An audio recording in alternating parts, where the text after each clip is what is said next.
डर की दास्तां YouTube channel पर आपका स्वागत है दोस्तों। यहाँ आपको सुनने को मिलती है भूतिया कहानियां, इसीलिए हमारे चैनल को सब्सक्राइब कर लीजिए। अब चलिए कहानी शुरू करते हैं। वो सुबह थी, लेकिन आसमान पर सूरज की पहली किरण भी नहीं थी।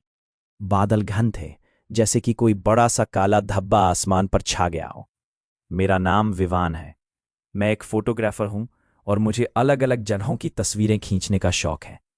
इस बार मैं एक ऐसे जंगल के करीब था जिसके बारे में कई अफवाहें सुनी थी। लोग कहते थे कि यह जंगल किसी अजीब से जाल में घिर गया है, जहां का रास्ता बदल जाता है हर पल। मेरी गाड़ी जंगल के किनारे एक छोटे से गांव में रुकी। गांव वाले इस जंगल से डरते थे। उन्होंने कहा, बेटा वहां मत जाना। वो रास्ता किसी और का बनाया हुआ है। उसके अपने नियम हैं। मैं हंस दिया। ऐसे देहाती अफवाहों पर कौन यकीन करे। मैंने अपना कैमरा बैग उठाया और पैडल मारी। साइकिल पर ही जंगल तक जाना था। कुछ ही देर में मैं एक ऐसे रास्ते पर पहुंच गया जो बिल्कुल सीधा था, लेकिन उसके दोनों तरफ पेड़ इतने घने थे कि अंधेरा हो गया था, जैसे शाम हो गई हो। यहां तक ठीक था। मैं तस्वीरें लेने लगा। पेड़ों की छालियों वाली चाल, हवा से हिलते हुए पत्तों की सरसराहट। लेकिन कुछ देर बाद मुझे एहसास हुआ कि मैं वहीं का वहीं पेड़ों के बीच घूम रहा हूं। वही पेड़, वहीं झाड़ियां, जैसे कोई मेरे पीछे से आकर सब कुछ वहीं खड़ा कर देता हो। ये तो अजीब है, मैंने सोचा। मोबाइल में नेट नहीं आ रहा था। मैंने अपना कंपास निकाला। उसकी सुई घूम रही थी, बिल्कुल पागल हो गई थी। नॉर्थ साउथ कुछ पता नहीं चल रहा था। तभी मैंने एक आवाज सुनी। कोई चिल्लाया नहीं, कोई रोया नहीं, बल्कि कोई गा रहा था, एक अजीब सा पुराना सा गीत। उसकी जुबान ऐसी थी जैसे कोई पुरानी बोली हो जिसे मैं समझ नहीं पा रहा था, लेकिन सुनकर दिल धड़क उठा। मैं उस आवाज की तरफ चल पड़ा। कुछ देर बाद रास्ता एक खुले मैदान में खत्म हो गया। वहां एक बुढ़िया बैठी थी। उसकी उम्र का अंदाजा लगाना मुश्किल था। उसकी आंखें इतनी गहरी थीं जैसे 100 साल की यादें उनमें दबोच कर रखी हो। वो मुझे देखते ही बोली, तुम यहां क्या कर रहे हो बच्चे? मैंने कहा, मैं रास्ता भूल गया हूं, गांव वापस जाना है। वो हंसी। उसका चेहरा बिल्कुल सिकुड़ गया। यहां का रास्ता कभी किसी को वापस नहीं भेजता। तुम यहां के नियम जानते हो? कौन सा नियम? मैंने पूछा। पहला नियम, कभी किसी आवाज को मत पुकारो। दूसरा नियम, कभी किसी चेहरे को मत देखो। तीसरा नियम, कभी वापस मुड़कर मत देखना। मैंने सोचा, यह बुढ़िया पागल है। मैं वहां से चल दिया, लेकिन उसकी आवाज मेरे पीछे आई। याद रखना, रात को यहां मत रहना। मैं वापस जंगल में घुस गया। लेकिन अजीब बात यह थी कि अब रास्ता बिल्कुल अलग था। अब वहां न तो वो पेड़ थे, न वो झाड़ियां। अब तो सिर्फ लंबे लंबे काले पेड़ थे, जिनके तने आधे सूखे हुए थे, जैसे आग लगी हो। हवा ठंडी होने लगी। मैंने अपनी जैकेट पहनी और आगे बढ़ता रहा। सूरज बिल्कुल ही डूब गया था और अंधेरा तेजी से छा रहा था। मैंने टॉर्च जलाई। उसकी रोशनी सिर्फ कुछ फीट तक जाती थी। उसके आगे गहरा अंधेरा था।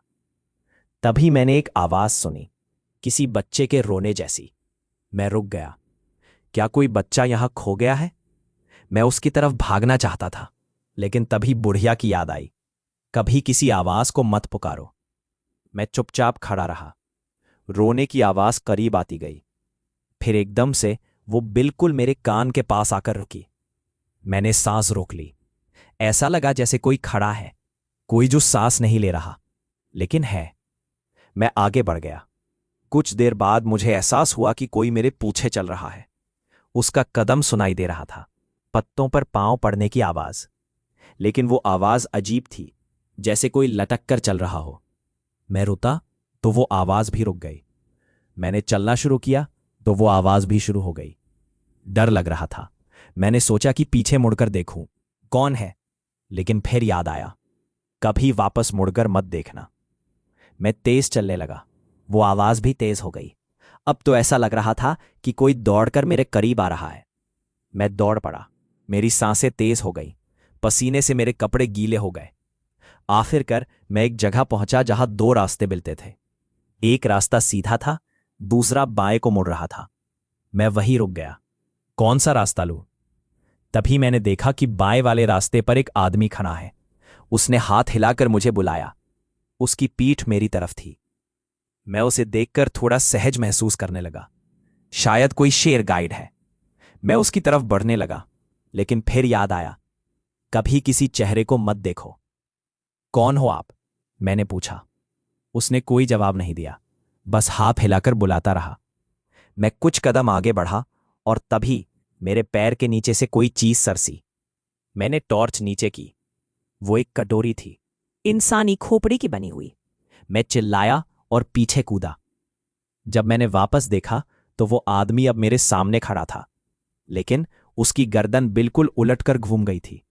उसका चेहरा उसकी पीठ पर था।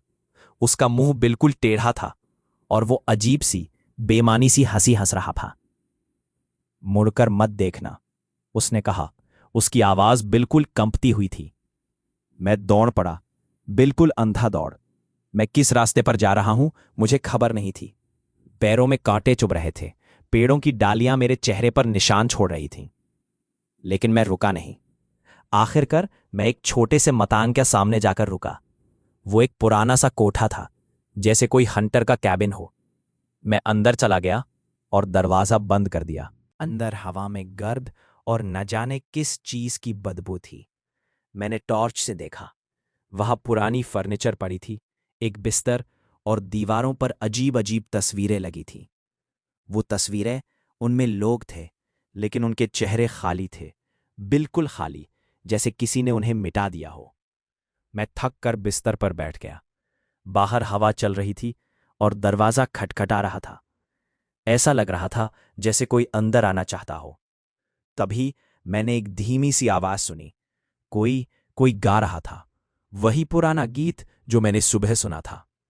जब तक सूरज चमकेगा तब तक हम हैं यहां, जब रात आएगी हम बन जाएंगे मेहमान। आवाज आवाज कैबिन के अंदर से आ रही थी। मैं डर गया। मैंने टॉर्च उठाकर देखा, कोई नहीं था, लेकिन आवाज अब भी आ रही थी। अब वो छत से आ रही थी। मैंने छत की तरफ देखा।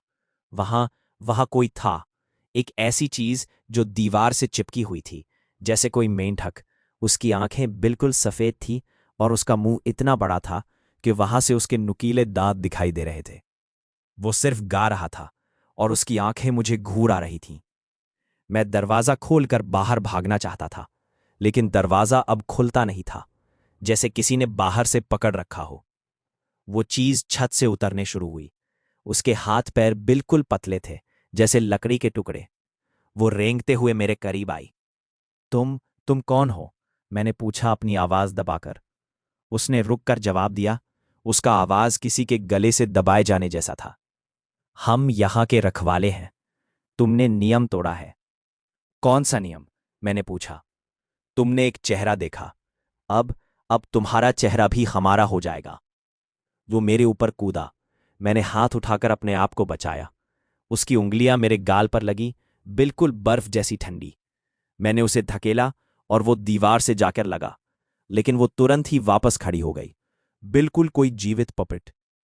हर एक जो इस जंगल में आता है वो यहां का हिस्सा बन जाता है, उसने कहा। हम सब यहां फंस गए हैं। अब तुम भी हमारे साथ रहोगे। उसी वक्त मैंने देखा कि कैबिन की दीवारों से और भी अजीब चीजें निकल रही थीं। वो सब के सब ऐसे ही थे, टेढ़े मेढ़े, अजीबो-गरीब। उनके चेहरे या तो थे ही नहीं या फिर बिल्कुल विकृत थे। मैं समझ गया, ये वो लोग हैं जो कभी इस जंगल में आए थे और कभी वापस नहीं जा पाए। अब वो यहां के नियमों का हिस्सा बन चुके हैं। मैं अंदर ही घूमकर कोई रास्ता ढूंढने लगा। पिछली तरफ एक खिड़की थी। मैंने उसे खोला। वो खुली। मैं बाहर कूद गया। बाहर बारिश हो रही थी। मैं फिर से जंगल में भाग रहा था। पीछे से उनकी आवाजें आ रही थीं। रुक जाओ, तुम भाग नहीं सकते। यहां का रास्ता तुम्हें वापस बुलाएगा। मैं कितनी देर भागता रहा मुझे खबर नहीं। मेरे जिस्म पर चोटें आई थीं, खून बह रहा था, लेकिन मैं रुका नहीं। मैं जानता था कि अगर मैं रुका तो वो मुझे पकड़ लेंगे। आखिरकार मैंने कुछ दूर आग की रोशनी देखी। कोई गांव, कोई इंसानी बसा। मैं उसकी तरफ दौड़ पड़ा। जब मैं रोशनी के करीब पहुंचा तो वहां एक छोटा सा मकान था। उसमें एक बूढ़ा आदमी बैठा था जो आग के पास अपने हाथ सेक रहा था। मैं अंदर गया और चिल्लाया, बचाओ, कोई है? वो लोग मेरे पीछे हैं। बूढ़े ने पलट कर देखा। उसकी आंखें बिल्कुल फीकी थीं, जैसे जिंदगी उनमें से निकल चुकी हो। कौन लोग? उसने पूछा।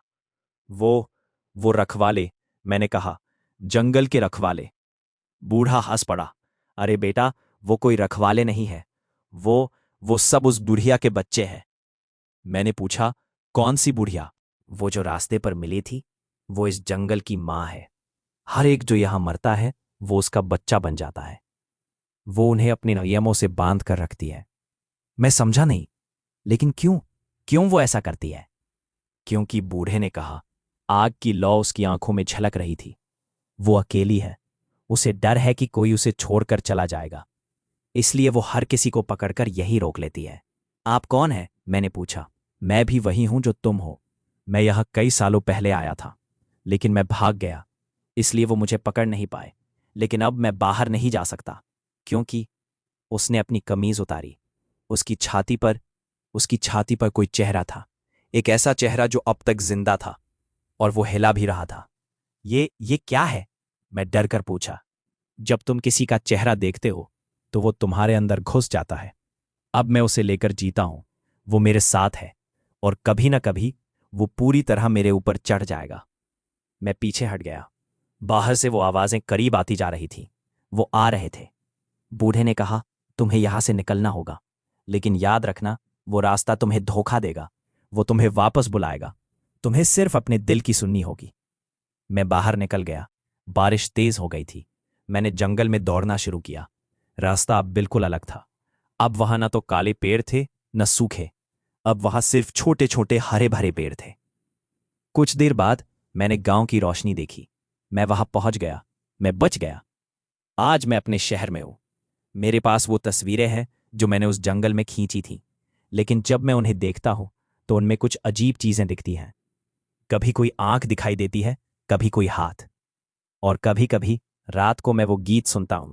जब तक सूरज चमकेगा तब तक हम हैं यहां। जब रात आएगी हम बन जाएंगे मेहमान। मैं जानता हूं कि वो अब भी वहां है, और वो रास्ता अब भी किसी का इंतजार कर रहा है। क्योंकि एक बात जो मैंने सीखी है वो ये है कि जंगल का रास्ता कभी खत्म नहीं होता। वो बस बदल जाता है। और उसके नियम, वो नियम अब भी वहां काम करते हैं। क्योंकि कल ही मैंने अपनी बैल्कनी से देखा कि सामने वाली गली में कोई खड़ा है। उसका चेहरा उसका चेहरा बिल्कुल पीछे की तरफ है, और वो गा रहा है वही पुराना गीत। हमें उम्मीद है दोस्तों, आपको ये कहानी पसंद आई होगी। अगर पसंद आई है तो वीडियो को लाइक करो, चैनल को सब्सक्राइब करो, और अपने दोस्तों के साथ शेयर करना ना भूलें। मिलते हैं नई कहानी के साथ। तब तक के लिए बाय।